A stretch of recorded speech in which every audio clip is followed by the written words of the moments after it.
Konnichiwa à tous et bienvenue sur le Japon Foufoufou, c'est David. Dans cette vidéo, je vais tenter de répondre à une question qui m'a été posée par un abonné ou une abonnée. N'oubliez pas qu'avec le hashtag ma question Japon, vous pouvez me poser vos questions sur le Japon, sur ma vie au Japon, mon expérience, ce que vous voulez, mais en commentaire de vidéo YouTube ou alors sur les réseaux sociaux avec le hashtag. N'oubliez pas le hashtag, ça me permet de repérer plus facilement vos questions parmi les nombreux commentaires de la chaîne. Enfin, j'espère qu'il y aura de nombreux commentaires. Et on est parti avec une question de Cookie et Chamallow qui me demande avec le hashtag « Est-ce que les Japonais sont facilement abordables pour discuter avec eux, voire peut-être devenir leurs amis ?» Parce que j'entends souvent que les Japonais sont un peu introvertis. Alors Cookie et Chamallow, est-ce que tu t'es inquiété pour moi? Pauvre David. Il n'a pas d'amis au Japon. Du coup, il parle tout seul face à la caméra. Ouais. Ne t'inquiète pas, tout va bien et je vais tenter de répondre à ta question, voir si c'est plus difficile de se faire des amis au Japon, est-ce qu'ils sont introvertis?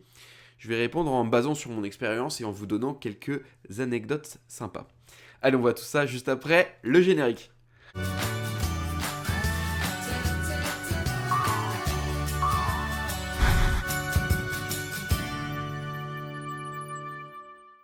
Petite précision, je n'en parlerai pas dans cette vidéo, mais il faut bien sûr bosser son japonais pour pouvoir discuter et se faire des amis plus facilement au Japon. Ça, c'est évident. Est-ce que j'ai eu beaucoup de mal à me faire des amis au Japon? Alors, je pense que pour bien répondre à la question, il faut différencier deux parties de ma vie. Le tout début, lorsque j'ai été étudiant en échange dans une université japonaise, et puis après, lorsque je suis rentré dans la vie active, en entreprise. Parce que la réponse à apporter à la question n'est pas du tout la même. Vous allez voir. Je commence avec la vie d'étudiant. Je vous avoue qu'à l'université au Japon, il n'y avait aucun souci pour moi de me faire des amis, à se faire des amis. Les Japonais, non seulement ils étaient abordables, mais en plus ils nous abordaient, ils m'abordaient. Ils venaient vers moi, ils me demandaient d'où je suis originaire, d'Ochila no kata desu ka. Et puis je leur disais, Florence Jindes, je suis français. Et là, ils étaient impressionnés parce que j'étais le premier français, ou même francophone, avec qui ils étaient capables de discuter. Donc ils étaient vraiment très intéressés, très curieux, ils me posaient plein de questions. Et forcément, c'était plus facile, grâce à ça, pour démarrer une conversation, c'était plus facile pour se faire des amis. Faut dire aussi, ça peut paraître surprenant pour un Français, pour un Européen, mais la période de l'université au Japon, c'est 4 années de licence, puisque la licence au Japon, c'est 4 ans.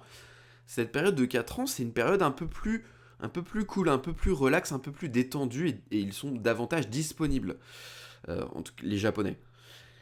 Parce qu'après le lycée, et avant de rentrer dans la vie active, voilà, c'est à cette période-là. Le plus dur au Japon, c'est de rentrer à l'université, de réussir les examens d'entrée, Nyugaku Shiken. Mais ensuite, une fois qu'on y est, voilà, c'est moins exigeant qu'en Europe. Et donc, ils ont beaucoup plus de temps, ils sont plus disponibles, et ça, c'est très important pour se faire des amis. Ils sont nombreux à participer à des activités sportives. Il y a les sakuru, les cercles, qui sont des... c'est pas le cercle des poètes disparus, non? Pas du tout. Ce sont des clubs de sport, par exemple. Et moi, je participais au club de sport de basket, et j'ai rencontré plein de monde, surtout que, comme je vous l'ai dit, ils venaient vers moi pour me poser des questions et tout, ils étaient vraiment intrigués, et je me suis fait pas mal d'amis assez facilement, sans forcément moi aller vers les Japonais, ils venaient vers moi. Je vous parle même pas des nombreuses soirées, entre étudiants étrangers et étudiants japonais. Pendant ces soirées-là, en plus, après quelques verres, on discute très facilement avec eux. Voilà, on échange les numéros de téléphone. Le lendemain, on sait plus trop qui est qui. On a un peu oublié. Il y a quand même quelque chose qui me fait un peu rire, qui m'a fait rire.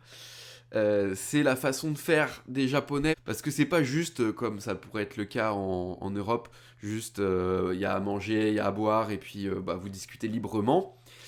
Non, non, non, c'est beaucoup plus organisé, c'est japonais, donc au début, tout le monde va en 1 minute 30 se présenter, et ensuite, il va y avoir des petits jeux organisés pour briser la glace, parce que j'imagine que certains sont ces petits jeux pour se connaître, j'imagine que ça serait difficile pour... Il y a certains Japonais qui resteraient dans leur coin, qui sont trop timides. Mais pas tous, comme je vous l'ai dit tout à l'heure, ça va dépendre d'un Japonais à un autre, évidemment. Mais en tout cas, ça m'a fait un petit peu rire, parce que c'est vraiment... même leurs soirées, même leurs événements, c'est toujours très pointilleux. En tout cas, au début, puis après, il y a davantage de temps, c'est plus libre et un peu plus freestyle, évidemment, en fin de soirée. Ça, c'est sûr. De toute manière, je n'ai eu aucun souci pour me faire des amis au Japon lorsque j'étais étudiant.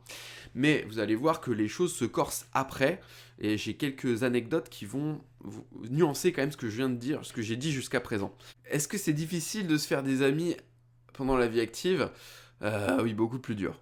Beaucoup plus dur, parce qu'évidemment, les Japonais sont très occupés et sont beaucoup moins disponibles. Le travail est beaucoup plus chronophage au Japon. Ils ont beaucoup moins de temps.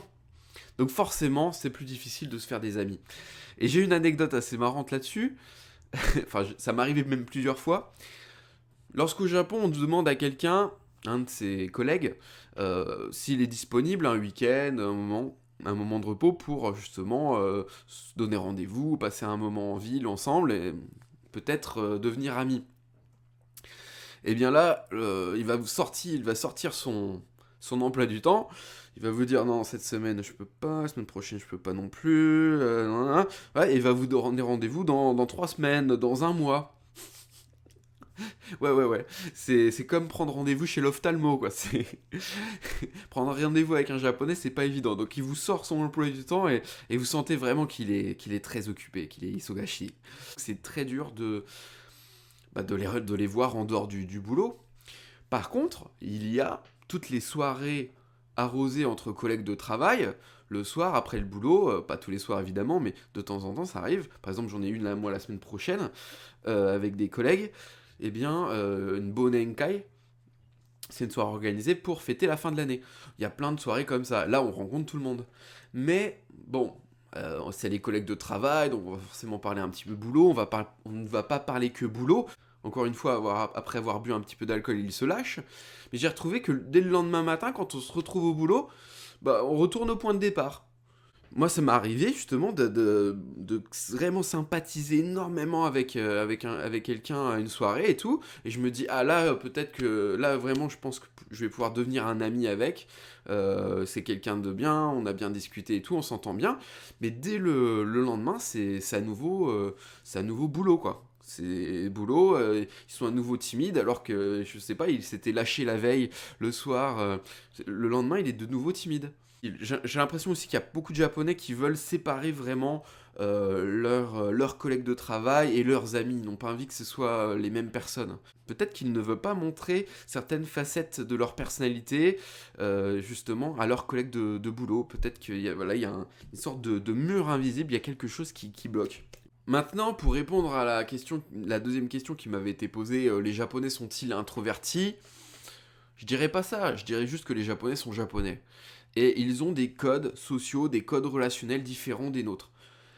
La relation senpai-kohai, par exemple, entre l'aîné et le cadet, le fait qu'il y ait beaucoup de relations hiérarchiques aussi au Japon, la hiérarchie, il y a toujours quelqu'un qui est un petit peu au-dessus, quelqu'un qui est toujours un petit peu en dessous, et forcément, pour développer des relations amicales, ça pose problème. Surtout pour un étranger qui ne connaît pas ses codes sociaux, et qui veut devenir ami avec un japonais, dans le sens ami, relation franche, d'égal à égal.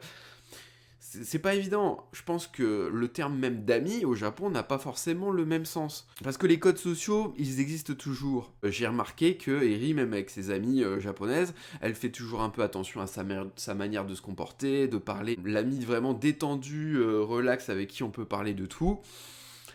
Pas évident. C'est déjà pas évident, vous allez me dire, entre français, entre francophones, mais avec des japonais qui ont une culture différente, c'est encore plus compliqué. On pourra pas aborder tous les thèmes qu'on peut aborder avec quelqu'un de francophone qui a la même culture que nous. Mais par contre, c'est très riche parce qu'on apprend plein de choses, évidemment, parce que la culture est différente. Mais il y a des codes sociaux à connaître, et j'en ai parlé dans d'autres vidéos, le ronne, le tatemae, la relation donc senpai-kohai, tout ça, j'en ai parlé dans d'autres vidéos, je vais pas rappeler tout ça. Allez regarder ces autres vidéos aussi, parce que vous comprendrez ensuite ce qu'il faut faire ou ne pas faire avec les Japonais pour bien vous entendre avec eux. Et puis, il y a aussi une règle, je trouve, en tout cas pour moi, Ça a été vrai.